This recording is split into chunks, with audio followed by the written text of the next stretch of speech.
by the way, we hardly have you do your impressions when we talk to you. We should do it more because they were always good. Like your Kinison was amazing, but now they are so good. So well, I've had now all the people who I do impressions of, obviously minus Kinison. Kinison's family will come out to my shows when I do shows in L.A., but they all want to meet me, and they've all come out. Have you met Pacino? What was the on the Gene Simmons roast? I prank called Pacino on camera. The girl that is Shannon Tweed's sister, Tracy Tweed, is a friend of Al Pacino's. And she said, "Oh, not anymore, probably." And she said, I've told Al about your impression, and I said, "Oh, we should call him." And then the cameras were rolling when we did it, and somebody's actually put it on YouTube now. So you talking to Al Pacino? She called him, got his voicemail, and I said, "Just leave a message, just tell him." And she goes, "Hi, Al. Hey, honey, it's me. I have somebody who wants to say hi to you." And I go, "It's his brother. It's your brother? Sal. It's Sal Pacino?" Just give me the phone here. "Hi, Al. Oh, boy. It's your brother, Al. I know it's been a long time, and just ask Mom and Dad. It's a long story."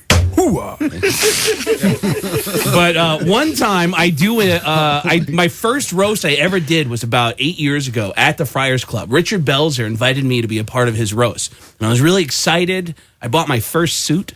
It was me, Alan King, Robert Klein, Ice-T, Paul Schaefer, Bill Maher, and we were roasting Richard Belzer. And in the middle of dinner, before the roast, Richard stands up and says, Chris, over here. Do you know Craig Gass? Well, come here. Just come over here. I'll scoot over. Do you know Craig Gass? No, sit between me and Craig. And I look up, and it's Christopher Walken. And he comes over and sits down, and Richard goes, Chris, Craig Gass is a comedian. And I know a lot of people do impressions of you. Chris isn't even looking up at him. He's cutting his steak, and he looks annoyed that Richard is talking to him about someone doing an impression about someone. Yeah, and he doesn't seem to be listening on. He goes, Chris, will you look up for 1 second? He goes, okay. He goes, this is Craig. Craig, do your impression. I go, well, basically, I do this voice. I don't even know if it sounds like you. But I do this tone, and every once in a while, I say the word cowbell. Pow! And Chris looked at me and went, wow. And he went back to his steak. and then he goes, and Belzer goes, wait. He goes, hold on a second. He goes, have you ever heard anybody do a Tom Arnold impression? He goes, Craig, and I go, I don't think he wants. He goes, just do it. And I go, hey, buddy, I don't know if you know this voice at all, but this is a guy who always sounds really stuffed up, and he does a lot of cocaine. I love fat women and painkillers. And I love your stuff. And he goes, that's amazing. And he goes back to his food, and then Belzer keeps pushing. He goes, wait. He goes, Chris, will you look for 1 more second? He goes, just one more. He goes, have you ever heard anybody do an Adam Sandler impression? He goes, Craig, do your Adam. And I go, listen, I know that you look like you want to eat your food, and I don't want to bother you. Shibby-doo. And Chris looked at me and went, I got it. You're talented. And he went back to his I couldn't have felt like more of a tool than Belzer pushing me on this guy. At that point. It was awful. But at least it wasn't you pushing yourself. No, it wasn't me pushing myself, but there's other circumstances where I've just been walked into people that I've admired, and for me, the only people I really get excited about, I'm still a huge Mariners and still a huge Seahawks fan, and I actually travel around the country. I book my shows to match up to the road schedules for the Seahawks and the Mariners. And so you admit around the country to being a Mariners fan even this year? Absolutely. I mean, now I can pity sex. Well, if I watch the Mariners at Yankee Stadium now, nobody really cares. Nobody they feel sorry for me. Yeah. You know? Hey, buy that guy a beer. He's a Marin fan. Buy a beer. Really, buy a beer. Give him a hot dog. Hey. He's a loser. And I don't know why that was a Boston accent, but I did a show in St. Louis 2 years ago, and the Seahawks were playing in St. Louis, and all week long I was talking about how I couldn't wait to go see the football game, and a guy at one of the country stations that was on the air and said, he goes, do you have a ticket for the game? And I said, I don't. Well, I mean, it's one ticket. It won't be that hard to get. And he goes, because, our station does an event on the field for halftime. If you want, we can get you a field pass to watch the Rams play. And I said, versus the Seahawks, right? And he goes, yeah. And I go, sure. And I didn't tell him that I was a Seahawks fan.